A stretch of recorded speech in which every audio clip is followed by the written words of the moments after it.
dear students, already we discussed about the sampling theorem. The sampling will convert a continuous time signal into discrete time signal, and then the first one is continuous time signal. This continuous time signal is converted into, this one is discrete time signal. This continuous time signal is converted into discrete time signal in three ways. They are called as sampling techniques.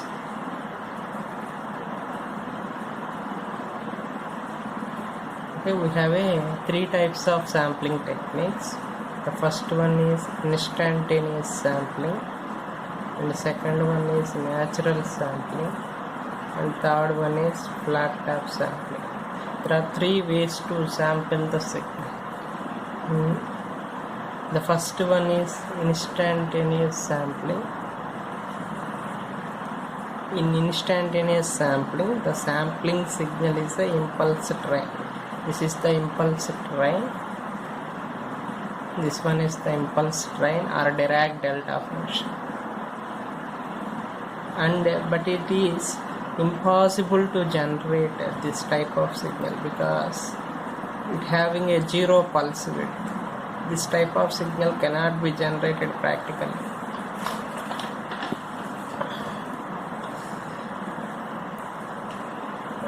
This is our original signal. The first one is the original signal, and the second one is a sampling function. It is an impulse train. It will be used as a sampling function. Third one is sampled signal. This one is the sampled signal. It is nothing but multiplication of these two gives third one. By multiplying these two, you can get the third one.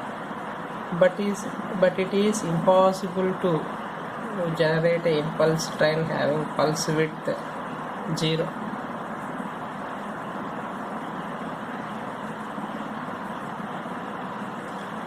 The instantaneous sampling only exists in theory and it is not used in practice. Okay, this is about the instantaneous sampling. In the instantaneous sampling, the sampling function is an impulse train and it is impossible to generate this type of a impulse train, and it is exist only in the theory. And the next sampling technique is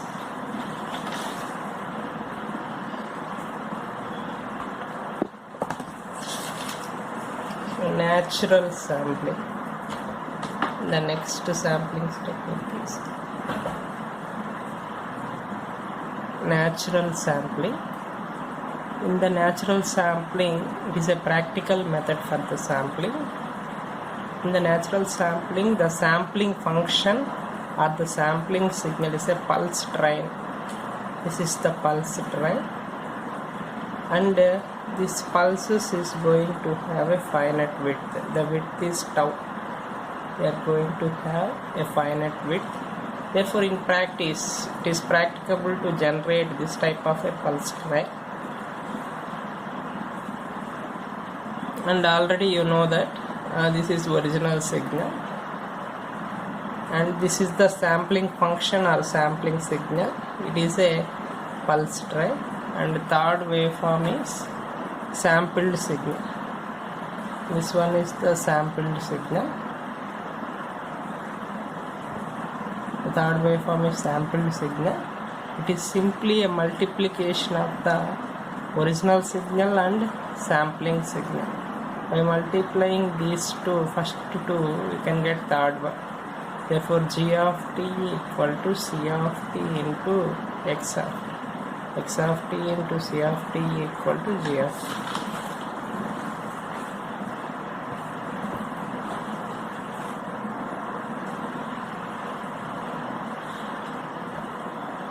Already you know that the sampled signal G of t equal to X of t into C of t, and G of t equal to X of t when C of t is 1, G of t equal to 0 when C of t is 0. That is about the Second method, the natural sampling. The natural sampling is a practical way for sampling, but is complex to generate the naturally sampled signals, natural sampling. And the third method is flat tap sampling. In flat tap sampling, it is a practical method for the sampling. It is easy to generate the flat tap samples.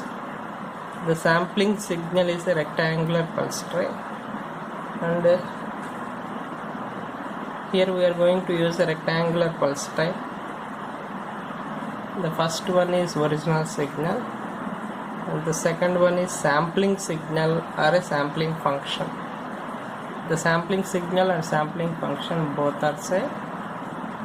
This is the sampling signal, and the third waveform is sampled signal. This one is the sampled signal.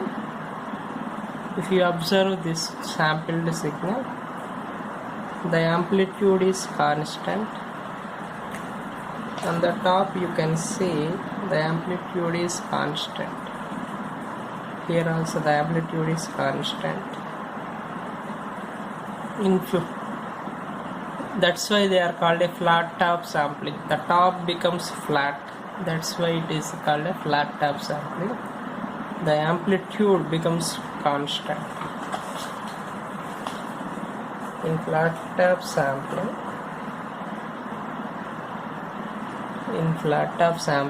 the amplitude of the pulses is constant, and it is equal to the amplitude of the original signal at the sampling instant. In flat tap sampling, the amplitude of the pulse is constant and is equal to the amplitude of the original signal at sampling instant. Okay, thank you very much. This is about the sampling techniques. There are three types of sampling techniques. First one is instantaneous sampling, second one is natural sampling, third one is flat tap sampling. Okay, the remaining concepts will be covered in the next class.